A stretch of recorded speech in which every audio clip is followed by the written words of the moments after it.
Greetings and welcome to your Oracle message for the day. I am Kat Morgan and I welcome you to this video, to this channel, and to this space. This is a collective reading and it is timeless, so whenever and however you come across this video, it's the right time for you to be getting this message. You were looking for information, clarification, guidance, confirmation, affirmation of something you're working on, something that you can see coming towards you. Sometimes these readings last a little bit longer in terms of energetically than just the day that you see them, but they are timeless. And I welcome you. If you are new here on this channel, the only thing you're ever going to hear from me is love and support and guidance and clarification and affirmations, all of that stuff. That's all you're ever going to hear. And as well as the collective. That's the only energy that you should be receiving, because that's the energy that you are focusing on. So thanks again for joining us today. We've been pulling one card randomly every morning from the MEGADECK. You can look down in the description below to find out more information on that. But today's card is pulled from the Crystal Grid Oracle deck by Nicola, McIntosh, and it is card number 71, Strength. And our stone for the day is diamond. And I don't have to look up anything or give you guys a whole lot of information on the different elements in this card, except to note a couple of things before we go in the book. And we will go through the book and see what the reading says for us from the book itself. But we also want to just get the energy, the messages, transmissions that are coming to us directly from the card itself. And the one thing I will tell you is my camera, for some reason, when it takes this picture, it's taking it with a very violet, at least to me on my computer, it looks very violet hue, but in actuality, the card that I'm holding looks more brown. Looks more, I mean, there's obviously violet tones in there, but it feels more earthy and less crown. So I just want to make sure that you guys know that. If you have this deck and you're holding the card in your hand with me, you'll know exactly what I'm talking about. But for everybody else, this is really strong grounding energy. We've been getting a lot of readings about moving forward into our most authentic self, facing into, at least for in terms of the timing of these uploads, we're coming towards the end of one calendar year and moving into the next one. Solstice is coming up just in a couple of days. I've been very, very strongly impressed recently with the idea of giving you guys just a off the cuff video about how to take the elements of everything that is involved in being your authentic self and living your authentic life, and distilling it into like a list of 8 areas, 8 things you can do starting now to prep for 2025, to prep for the solstice coming up. So let me know in the comments what you think about something like that. There's a whole lot of those kinds of things online, so I don't know that there's a whole lot of need for it necessarily, but everyone's going to have their own individual take on things. My cat Abby is in the background there. You may hear some clattering. She's found one of her toys and she's decided that this is the time that she wants to play with it. Yeah, I know. I heard you. So anyways, with the card, with the elements and the messages that are coming through distinctly from this card, we start with the number 71. We know that reduces down to an 8. You can say 8 is the gate. 8 is the sign of infinity when it's flipped over on its side.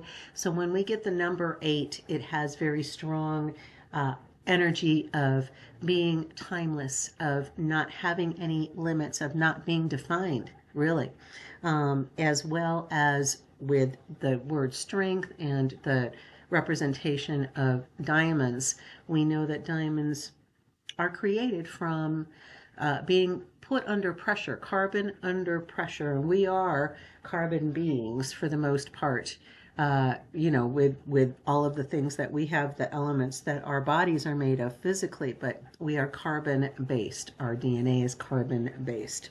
And in that carbon, we share with diamonds because they start out from coal.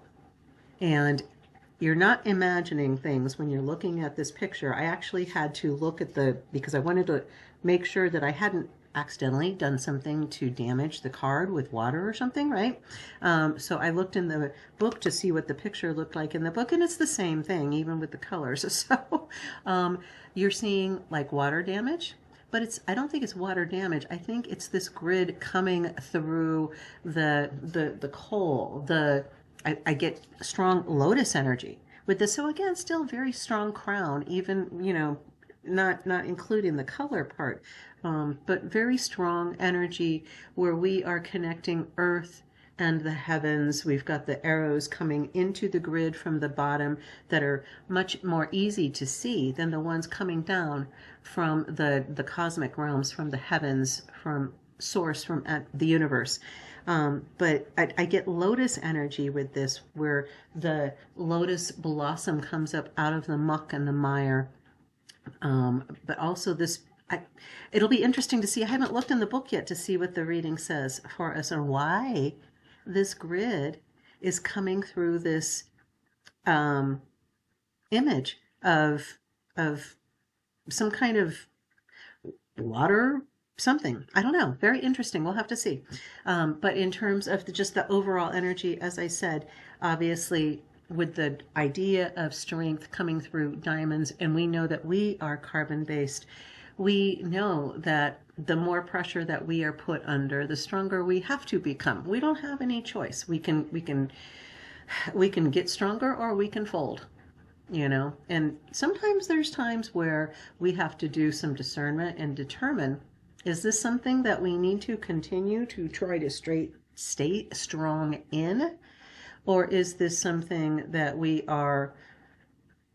can take the strength that's gained from that pressure and turn it in a different direction?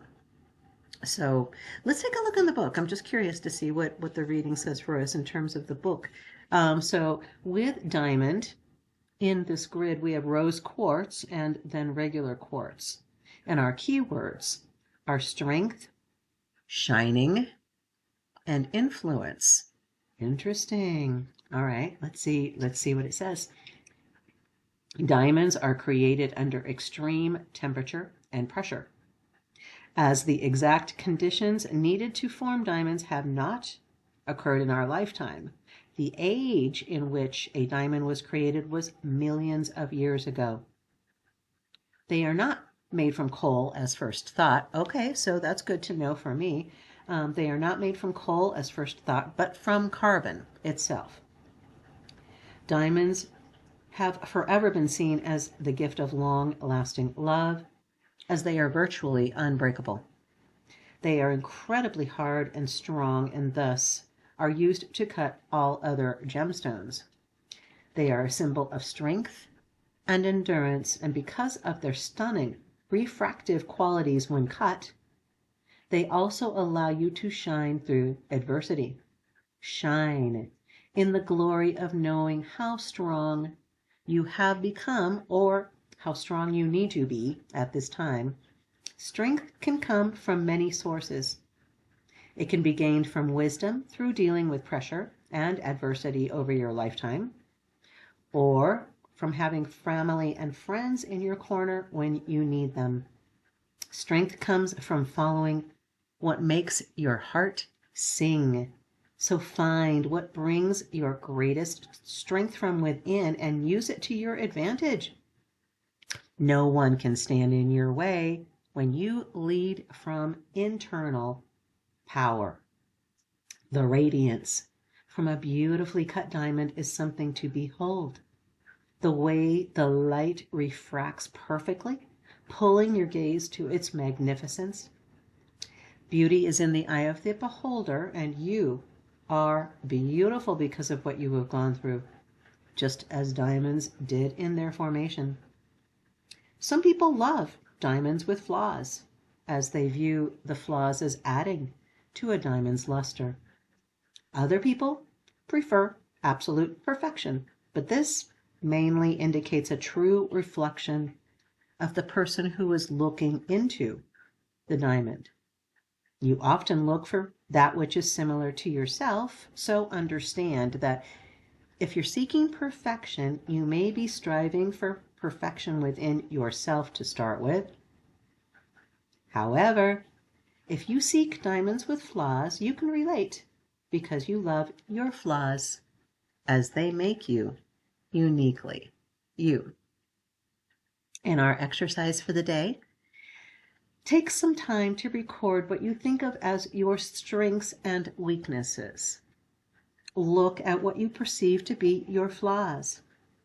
How can you turn them into strengths, or where can you use your strengths to get what you need to be?